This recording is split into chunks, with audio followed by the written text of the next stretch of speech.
Jogos online, eles tiraram parte da minha capacidade intelectual, parte da minha capacidade de fazer as coisas, ou seja, de ter disposição para, enfim, disposição social, disposição de trabalho, dentre várias outras coisas. Talvez você é uma pessoa que joga jogos online em geral, e eu tenho 23 anos hoje, eu acho que desde os meus 12 anos ou 11, eu jogo jogos. Jogo de computador, videogame em geral. Mas basicamente eu fico mais no computador, sabe? E desde lá pra cá eu percebo uma coisa. Desde quando eu completei ali os meus 15 anos, 16, por aí à frente, eu diminuí e muito a minha capacidade intelectual. A minha capacidade de ter persistência, resiliência, dentre várias outras coisas, de forma que eu me vejo de verdade. Quando eu olho para trás, eu me vejo assim uma pessoa muito mais esforçada quando eu tinha 16 anos do que hoje em dia, porque a partir dessa idade aí foi quando os jogos foram ficando mais elaborados, os jogos foram ficando mais viciantes, a gente se emergia mais neles, e sabe, tudo isso, pelo menos na minha vida, e eu creio que não só na minha, porque eu sou ser humano e você é ser humano, se você também conviveu dessa forma, né, com isso, você possa talvez ter sentido assim, parte da sua capacidade ter ido embora. Não sei se você desenvolveu sua capacidade antes e você sentiu isso, mas antigamente eu me sentia muito mais trabalhador do que hoje. Claro que eu estou lutando contra isso. Eu posso dizer que, de certa forma, eu já venci, tipo assim, jogos, né, em geral, porque para mim, pelo menos, não é tão difícil de abandonar, mas quando a gente cai na tentação de, vou jogar, vou baixar aqui o jogo de novo, aquele que eu jogava, vou baixar aqui de novo e vou dar uma jogada. E de repente você joga a primeira vez, segunda, terceira, e todos os dias você passa a jogar, você vai vendo que a sua capacidade, ela diminui, tipo, na hora. E por que diminui assim, na hora? O que eu quero dizer com isso? É como um vício, basicamente é como um vício. Quando você tá viciado, o seu nível de dopamina, o nível de dopamina que você recebe ali do jogo, exemplo, né? Ele satura a sua mente. Satura a sua mente de tal forma que te dá um prazer momentâneo e sem esforço, de tal forma que quando é para você fazer coisas mais difíceis, como socializar, é um exemplo aqui, sabe? Socializar ou fazer as tarefas de casa, dentre várias e várias outras coisas, eu vou dar aqui um exemplo mais extremo, pessoas que eles são dependentes de químicas, né, que são viciadas em drogas e por causa disso vivem nas ruas e daí para pior. Por que elas chegam a esse ponto? Porque elas se viciam de tal maneira naquilo, aquilo é tão viciante para elas, que elas só se importam com aquilo. O cérebro delas, o corpo delas só busca aquilo. De forma que, vamos lá, começando lá do início, se uma pessoa ela começa a ter um vício em drogas ou algo do tipo, ela de repente tem uma casa estruturada, tem uma família e por aí vai, o que vai começar a acontecer?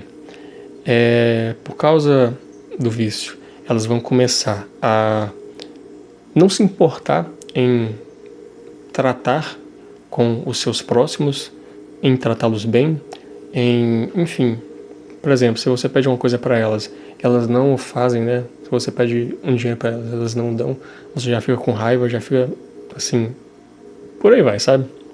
Você acaba deixando, por exemplo, de arrumar sua cama, mas eu já não arrumo a minha cama, significa que você está a um certo nível, talvez não das drogas, mas de alguma outra coisa, sabe?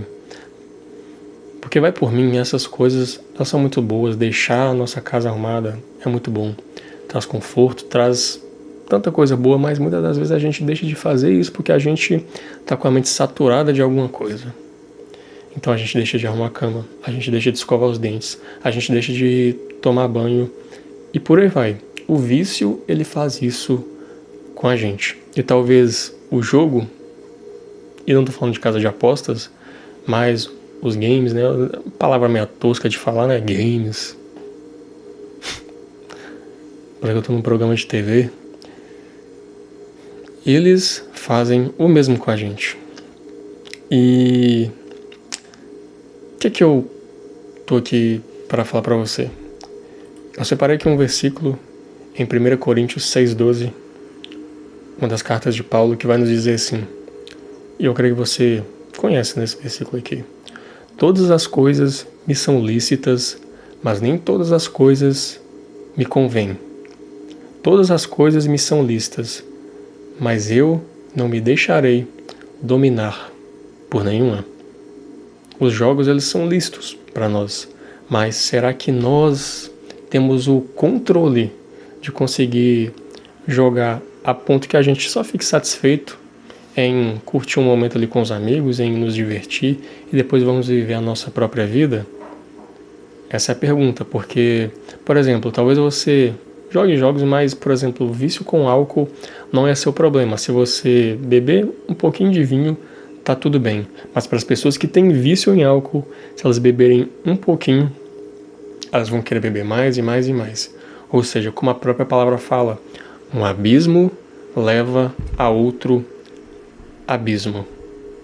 E talvez o mundo dos games tente feito o quê? Cair em um abismo onde você permanece lá de forma que você não tem nem mais a capacidade de conseguir orar a Deus, ou ler a palavra, ou várias e várias outras coisas relacionadas ao Senhor. E como a gente trata aqui nesse canal, né? Deus, ele tem um propósito para cada um de nós. E esse propósito diz respeito a, enfim, levar esse evangelho para outras camadas, para as nossas vidas e para as pessoas que estão ao nosso redor, em geral. E eu trago aqui, falando especificamente dos jogos, né? Porque é um problema que eu passo, né? Se eu começar a jogar. E é um problema que talvez você passe e que você veja assim, como se não fosse nada. Talvez você não tenha trazido a consciência ainda que tudo isso, de certa forma, te vicia. Talvez você tenha vivido a sua vida de forma tranquila, ou você vive só em casa e joga, ou você tem seu trabalho, talvez tenha uma família, ou vive com os pais ainda. Você vai lá, trabalha, faz seu trabalho CLT ou algo do tipo, mas quando volta para casa, a sua mente está nos jogos ou coisa do tipo, e eu quero trazer para a sua consciência de que isso também pode estar te matando por dentro, de forma que tem matado a sua capacidade de fazer outras coisas, de buscar coisas além, como o propósito com o Senhor, ou como você investir em algo que realmente vai fazer a sua vida alavancar para frente.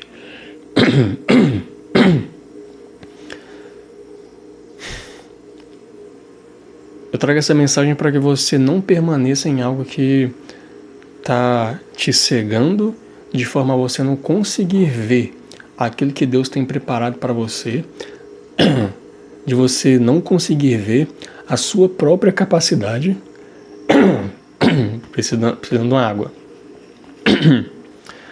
de você não conseguir ver a sua própria capacidade e aonde você um dia pode chegar, para não viver essa vida mediana que você já vive e permanecer nela até o fim. Esses dias eu estava vendo o vídeo de uma mocinha que ela estava desabafando, sabe? Desabafando sobre a vida dela e tudo mais, que aquilo que ela vivia 5 anos atrás era o mesmo que ela estava vivendo nos dias de hoje. E a vida dela permaneceu a mesma desde 5 anos atrás até os dias de hoje. E sabe, é assim quando a gente não muda as nossas atitudes. E principalmente os vícios silenciosos que muitas das vezes a gente não considera, porque a gente enxerga vício, somente o vício do álcool, ou o vício das drogas, ou vícios assim que fazem com que são piores ainda assim, claro. Por exemplo, os vícios das drogas, né, que acabam com tudo isso que a gente está falando aqui, do mental, mas também do financeiro. Então tudo aquilo que está ao seu redor é consumido, né, e tudo mais. Mas há vícios que eles são silenciosos, como os games, como a pornografia, como diversas e diversas outras coisas, ou os reels, ou o TikTok, Kawaii, vídeos curtos, shorts. Tudo isso tem tirado a sua capacidade, e essa é a eu posso dizer aqui que é a maior arma que Satanás ele já conseguiu inventar. Eu não vou dizer nem que foi ele que criou, né? Porque da mesma forma que isso pode ser usado para o bem, isso pode ser usado para o mal. Então, mesmo ainda que Deus tenha dado a capacidade para o homem criar algo assim tão maravilhoso, que faz com que essa mensagem e outras coisas cheguem até a nossa vida, com que a gente tenha a capacidade agora de ter informação nas nossas mãos e tudo por aí vai, né? Da mesma forma, isso é usado para o mal, para nos viciar e para nos distrair. Então, qual a maior arma de Satanás hoje? A distração. De forma que ele está usando tudo isso para nos distrair. Porque, olha só, no vício, o vício e a distração, elas andam lado a lado, sabe? O vício e a distração andam lado a lado. No vício, você está sempre em busca daquela sensação que te preenche, que a sua vida está ruim, as coisas estão desandando, mas no vício você tem o preencher. Mas é um preenchimento que dura somente alguns segundos, certo? Alguns minutos.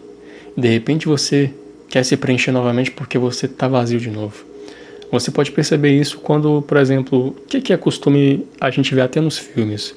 Uma pessoa que termina um relacionamento, ela vai fazer o quê? Ela vai encher a cara. Ela vai começar a beber bebida e por aí vai. Por quê? Porque ela está com um grande vazio no peito, que ela perdeu uma pessoa ou algo do tipo. Ela está com uma decepção amorosa e ela vai buscar preenchimento na bebida. Ou seja, a bebida ela vai tirar aquela sensação de vazio, de tristeza e de angústia que a pessoa está sentindo no momento. Porém, aquilo é momentâneo, certo? Então aquilo vai durar por um momento e depois vai acabar. E quando acabar, o vazio talvez volte até maior. E essa pessoa vai fazer o quê? Vai buscar novamente. E vai buscar novamente. Ou seja, ela anda em um loop infinito, onde ela não consegue sair daquilo.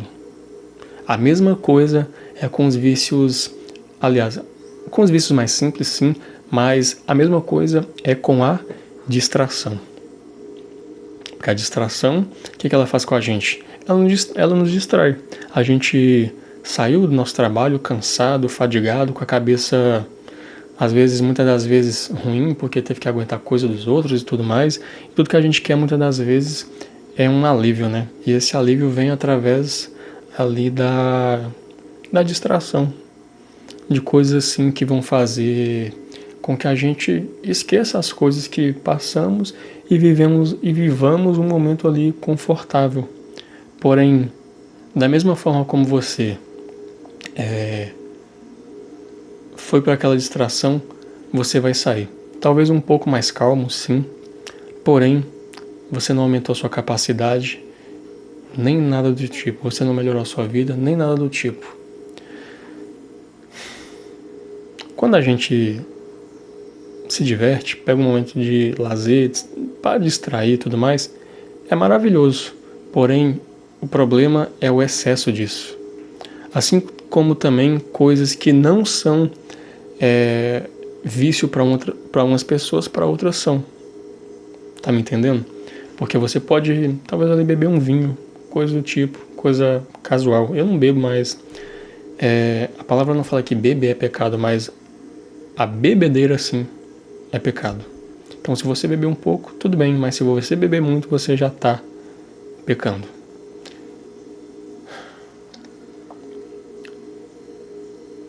Então, no meio de tudo isso, nós temos que parar de andar em looping. Nós temos que parar de viver as mesmas coisas que estamos sempre vivendo e mudar nossos hábitos. A primeira coisa que eu diria é assim, cara, se por acaso você está dentro de um vício, qual é a primeira coisa que você tem que fazer? Eu diria que é tentar se libertar desse vício aos poucos, porque você não vai conseguir sair de cara. Se você tiver essa capacidade, então sai. Mas se não tiver, não inventa moda não, porque se você tentar tirar um vício de uma vez de você, você não vai aguentar. Mesmo que você consiga aguentar ali um pouco de tempo, o que vai acontecer? Uma hora você vai ter uma recaída e essa recaída vai ser forte. Então, tenta tirar isso aos poucos, complementando com algo que venha distrair a sua mente. E distrair não no sentido de simplesmente assistir alguma coisa para se distrair, mas em fazer alguma coisa produtiva para que dessa forma você venha estar capacitando você mesmo de uma dopamina que seja uma dopamina rica e não uma dopamina barata que nós temos nos vícios, né? Dessa forma você consegue, eu posso dizer assim, que elevar o seu espírito, a sua alma, o seu ser, para você suportar, não cair nos vícios, para você ter mais força e vigor. Em outras palavras, posso falar aqui que para você ter força de vontade para conseguir lutar com o vício. Então você cresce aqui a sua capacidade, seja intelectual, sua capacidade seja social, enfim, a sua capacidade de trabalho, de fazer coisas e tudo mais. Então você cresce isso aqui e diminui isso aqui. E aos poucos você vai ver que quando o vício ele diminuir, quando o vício ele sai da sua vida de vez, quando o vício ele não tiver mais surtindo efeito na sua vida, outras coisas que você antes não conseguia fazer ou não tinha um pingo de vontade de fazer vão se tornar prazerosas para você. Vão se tornar prazerosas porque agora a sua mente não está saturada. Então há muita coisa boa para se fazer, muita coisa prazerosa e que nos dá uma dopamina assim recompensadora de verdade, que a gente se sente bem e satisfeito no final do dia. Porém, nós não conseguimos enxergá-la porque o nosso nível de exigência dopaminérgica está tão alto, né? Está tão alto que nós não conseguimos enxergar aquilo que às vezes é nos dá um pouquinho menos de dopamina, mas que nos deixa felizes e satisfeitos de verdade a longo prazo e não a curto prazo. Então a mensagem que eu deixo para você hoje é essa: mude seus hábitos, mude a sua rotina. Eu tenho um vídeo falando sobre vícios e tentação, entre várias outras coisas. Dá uma procuradinha aí no canal, tá um pouquinho antes desses vídeos aqui que a gente está fazendo agora. E lá eu falo um pouquinho mais aprofundado sobre isso, da minha experiência pessoal, e eu creio que vai te ajudar, tá bom? Mude seus hábitos. Seja uma pessoa diferente, ou aquilo que você vive hoje será aquilo que você viverá daqui a 5, 10 anos. Tá bom? Também não deixe de buscar a Deus. Não deixe de se encher espiritualmente, porque eu falei de todas as outras coisas, né? Mas essa sim é a principal dentre todas elas. Mantenha seu espírito forte. Mantenha seu coração sábio, puro e limpo e não enganoso. Que junto com todas as outras coisas que eu te falei aqui, eu tenho certeza que a sua vida ela vai mudar. Tá bom? Foi um prazer te ter aqui, eu te espero para a próxima. Falou!